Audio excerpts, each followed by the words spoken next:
Hey guys, tonight we're heading to the cobblestone platforms of old Paris, where steam engines wheeze, lovers embrace like it's the end of the world, and a single kiss might derail an entire schedule. Picture it. You're standing beneath that arched iron canopy of Gare de Lyon. Steam curls around your ankles. The scent is a mix of engine grease, Chanel No. 5, and freshly baked croissants from the station cafe. Around you, couples are locked in tearful goodbyes, clinging like they'll never see each other again. And, to be fair, sometimes they won't. Trains back then didn't run with the punctual precision we expect today. But even so, every minute counted. And yet, here they were, a city of romantics treating every departure like a scene from a tragic opera. You probably wouldn't survive this moment without blushing, tripping over someone's luggage, or getting smacked in the face by a flying bouquet.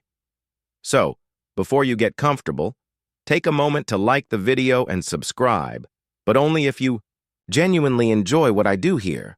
And let me know in the comments, where are you watching from, and what time is it where you are? Now, dim the lights, maybe turn on a fan for that soft background hum, and let's ease into tonight's journey together. You slide along the marble floor of the station, half floating in this dreamy chaos of hearts and handkerchiefs. The train looms on the track, its steam sighing like it too is reluctant to part. You pause near a couple mid-embrace, he in a crisp pinstripe, she in a cloche hat tilted just so. The seconds tick by. The conductor clears his throat, the train hisses, and still, their lips are locked like a movie freeze frame. You glance at your watch, not out of impatience, but curiosity. How long can this last? According to several reports from the 1940s and 50s, some of these public farewells truly pushed the limits of polite station behavior. Staff reportedly had to pry people apart, gently but firmly, as whistles blew and doors threatened to shut. A simple au revoir just didn't cut it in the capital of amour. And don't think it was limited to young sweethearts. Elderly. Couples, soldiers shipping off. Even vacationers going no farther than Normandy gave in to the temptation of one last cinematic kiss. Train platforms had become Paris's unofficial kissing booths, complete with tears, laughter, and the occasional awkward onlooker trying to squeeze past with a suitcase. At peak times, it turned into a bottleneck. You'd have lovers tangled around each other while grumpy commuters sidestepped them like they were part of the decor. This phenomenon wasn't just romantic, it was political too. Post-war France clung fiercely to rituals that felt human, passionate, and defiantly alive. Every public kiss on a platform whispered, "We're still here. We still love." It was a kind of gentle protest against the cold, mechanical march of modernity, but not everyone found it charming. Officials began to take note, tallying delays and complaints. One particularly crusty railway manager allegedly grumbled, "We run a train service, not a soap opera." Whether or not he truly said that remains up for debate. Historians still argue whether such remarks were documented or merely part of the folklore. Still, it's hard to deny the impact. A wave of reports began to highlight how these lingering kisses were no longer just sweet. They were starting to be seen as a logistical nuisance. And in a country known for both romance and rail precision, something had to give. You lean against a cool iron pillar, watching as another kiss reaches. Minute 3. The conductor sighs. The train is supposed to depart. Instead, it waits, like everyone else, for the kiss to end. You don't even notice the train pulling away at first. It's moving so slowly, as if reluctant to interrupt the lovers it leaves behind. The platform exhales. Somewhere, a pigeon flaps lazily overhead. You spot a porter shaking his head, muttering under his breath. This is Paris, after all. You expect drama. But for the men managing the timetables, the show was getting old.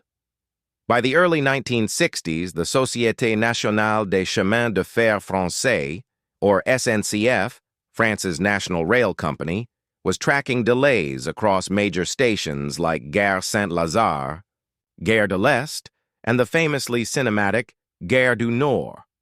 While some were caused by mechanical issues or weather, a surprisingly high number, according to their internal complaints, were attributed to passenger congestion at doors during final boarding. That's bureaucratic speak for people kissing too long. Turns out, kisses aren't punctual. A train has a schedule, love doesn't. This culture clash was playing out in real time, and the railways were losing. Conductors were expected to stick to the minute, but how do you interrupt a goodbye that looks like it's straight out of a French New Wave film? One frustrated station supervisor allegedly proposed installing clocks with countdowns and loudspeakers to gently nudge couples along. Picture it.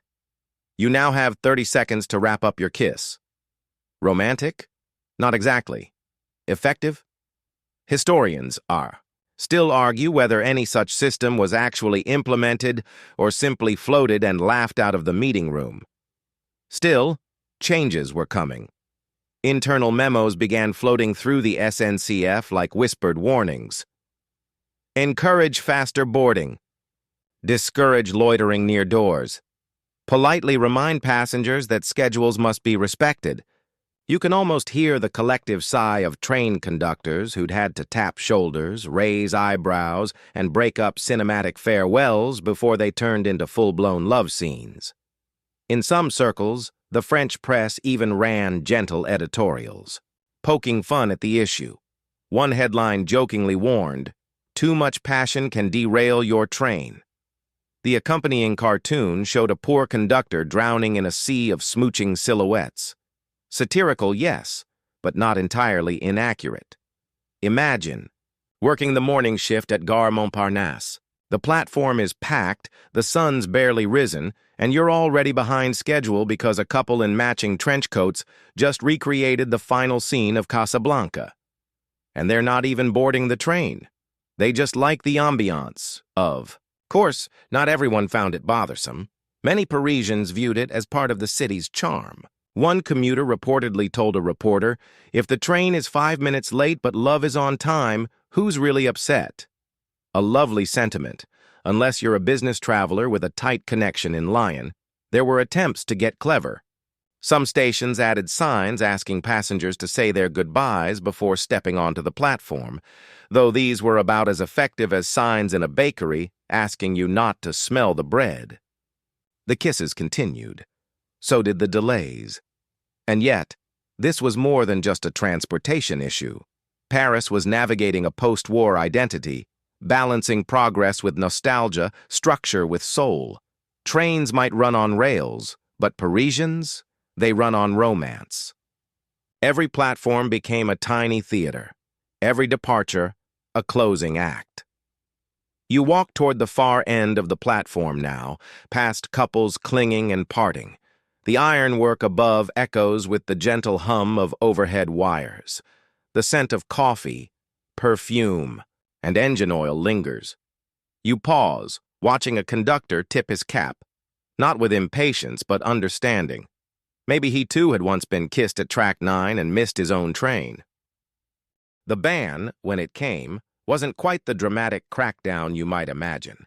No SWAT teams storming platforms to separate entwined lovers. No ticket inspectors wielding megaphones and heartbreak.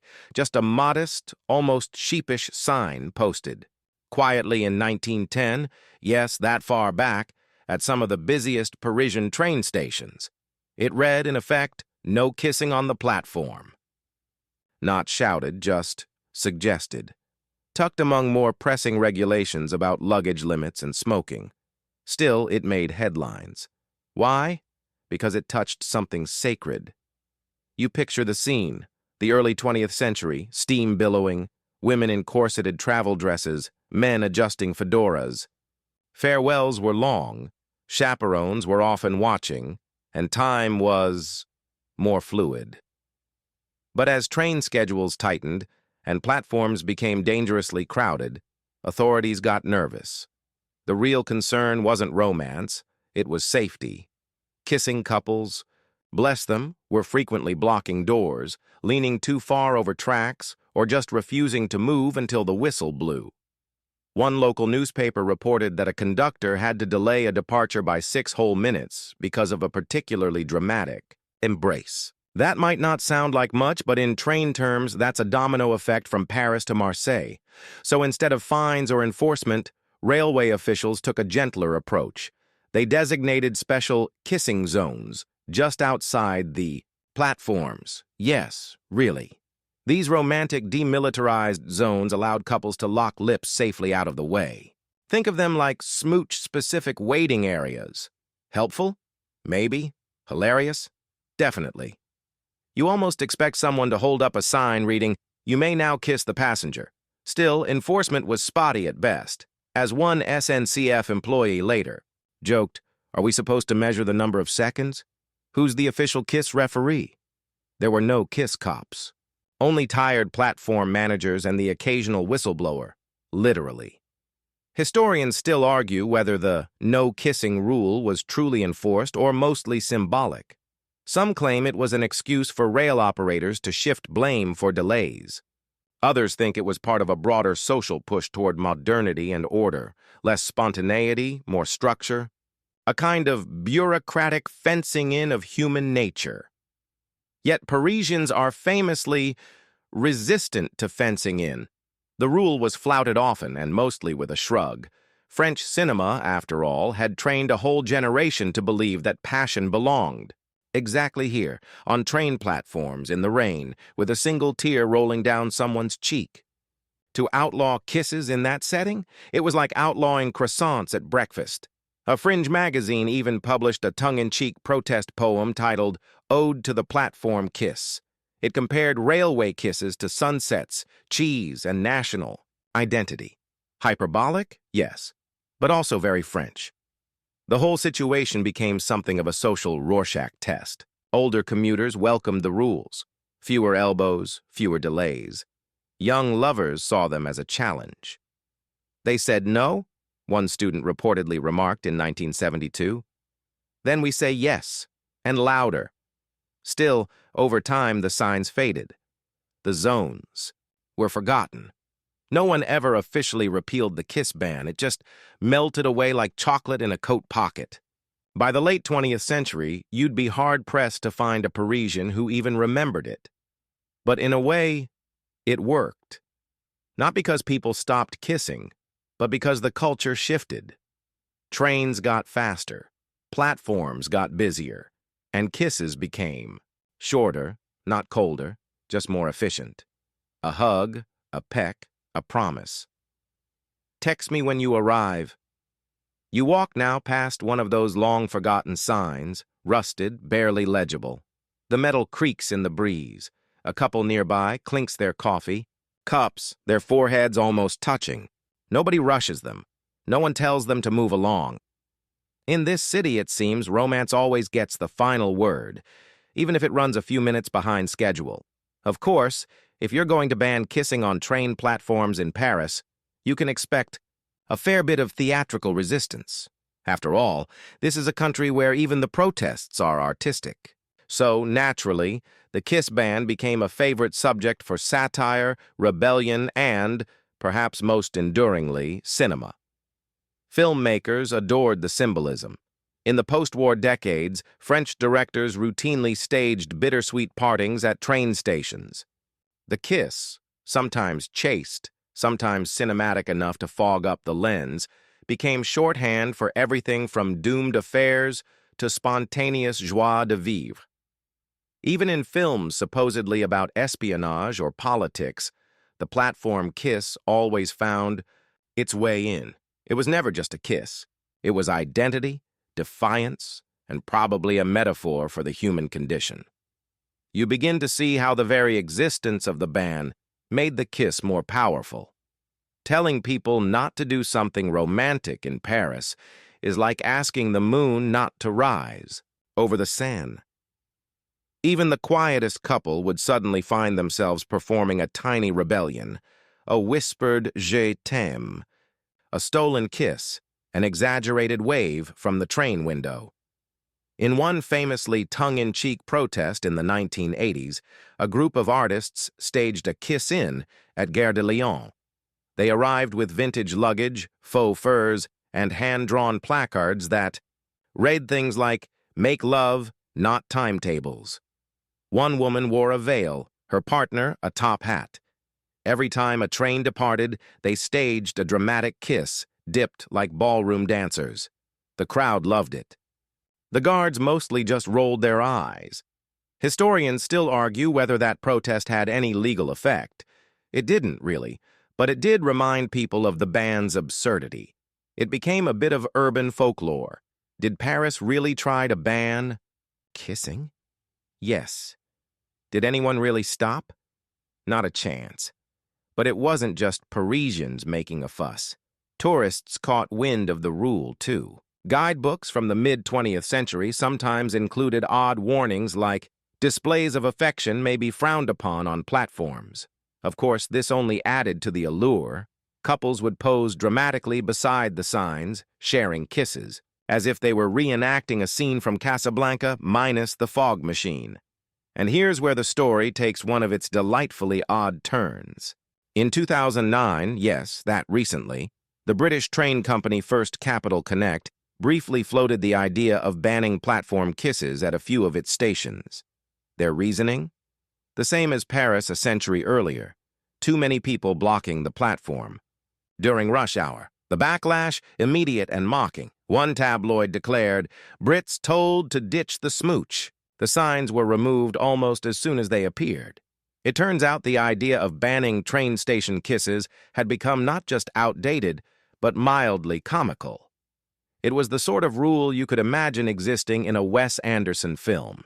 Complete, with pastel uniforms and handwritten fines for excessive emotional expression. Back in Paris, the few remaining no-kissing signs began to vanish, quietly and without ceremony. Some were taken down during renovations. Others were stolen, souvenirs of a bygone absurdity. One even ended up in a vintage memorabilia shop, sold to a couple from Toronto who, according to the shopkeeper, couldn't stop giggling. Still, a few of the signs have been preserved in transportation museums. They sit beside faded tickets and antique timetables. A little nod to a time when love was seen as a logistical obstacle. And there's something oddly comforting about that. That even bureaucracy, with all its forms and fuss, can't quite stamp out affection. That lovers will always find a way, whether in candlelit cafes or crowded train stations, noses cold, tickets in hand, lips brushing just before the whistle blows. So next time you're on a platform, somewhere between departure and arrival, look around. Chances are someone's saying goodbye with a kiss. Not to be dramatic, but you might be witnessing a small, soft act of civil disobedience. No placards, no headlines, just a moment. And yet, even as the rules faded and the signs disappeared, the idea of the forbidden kiss lingered like perfume on a lover's scarf. In a city so thoroughly romanticized, the notion that kissing could be considered a disruption rather than a delight felt almost poetic, like Paris, in some self-sabotaging moment, had tried to out-regulate its own myth. Of course, the kiss ban didn't exist in a vacuum. As train travel evolved, from steam-belching behemoths to sleek TGVs, the rhythm of station life changed too. Modern platforms became quieter, more efficient, less cinematic. The lengthy goodbyes of the past were replaced by texts and quick waves. You don't really kiss someone goodbye in a rush when you're also trying to find your seat, sync your Bluetooth headphones, and juggle a takeaway croissant. But even today, you can still spot those tiny remnants of romance tucked into the concrete bustle. A soldier leaning out of a carriage window for one last peck. A backpacker hugging their partner a little too tightly, whispering promises. The train may be all stainless steel and silence, but the emotion stays analog. And wouldn't you know it? Some towns have leaned into the nostalgia. Take Montparnasse, for example. While the main Gare Montparnasse is now a blur of escalators and commuters, there's a small sculpture tucked just outside the station, a bronze couple mid-kiss. No plaque, No big fanfare, just an eternal embrace frozen in time. A wink at what once was banned. Historians still argue whether the original 1910 kiss ban was ever truly enforced or merely symbolic. A bureaucratic sigh in the face of all, that messy, unpredictable passion. Some say it was a political distraction, a silly rule meant to project control over a world increasingly in flux. Others believe it was a logistical plea dressed up in moral authority, a way to keep the trains moving, if not the hearts. Either way, the ban became something greater than itself. It turned into a story about how love, particularly public, dramatic, inconvenient love, always finds its platform, even if that platform is overcrowded, poorly lit, and comes with a warning sign. And isn't that the charm of it? The whole kiss on the platform idea endures not because people are forgetful, but because they remember just enough to feel a little rebellious, a little cinematic, a little like they're part of something bigger than a train schedule. So if you're ever in Paris, rushing through Gare de l'Est or standing idly at Gare Saint-Lazare, don't be afraid to pause for a second. Glance at the digital board. Listen to the garbled announcements. Smell the espresso from the corner kiosk. And then, maybe, kiss someone goodbye. Not because it's allowed or forbidden, just because it's Paris. Now the trains have long since left. The platforms are quiet. The clicking of heels on tile has faded. The announcements gone still. Just the distant hum of late-night street sweepers and the occasional rattle of tracks settling into sleep. You imagine it now. The soft curve of a station arch lit by golden lamps. A couple standing close, their breath visible in the night. Air. They say nothing. There's no need. The kiss is brief but deliberate. And then, just like that, one of them turns, boards the train, and disappears into the gentle rattle of departure. The other remains, a hand lifted in farewell. The lights fade behind the train. The platform empties. You shift your pillow. Maybe. You smile a little. It's a quiet thing, this kind of memory, even if it's not yours. Even if it belongs to someone else decades ago, in another time entirely. That's the beauty of it. The past leaves traces, in stone, in signs, in stories, but also in feelings, in a kiss, in a goodbye. And now you're warm. Your breath slows. Your eyes drift shut. The story lingers just long enough to settle into your thoughts like steam on a window pane. Good night, traveler. Sleep easy. The train's not leaving without you this time.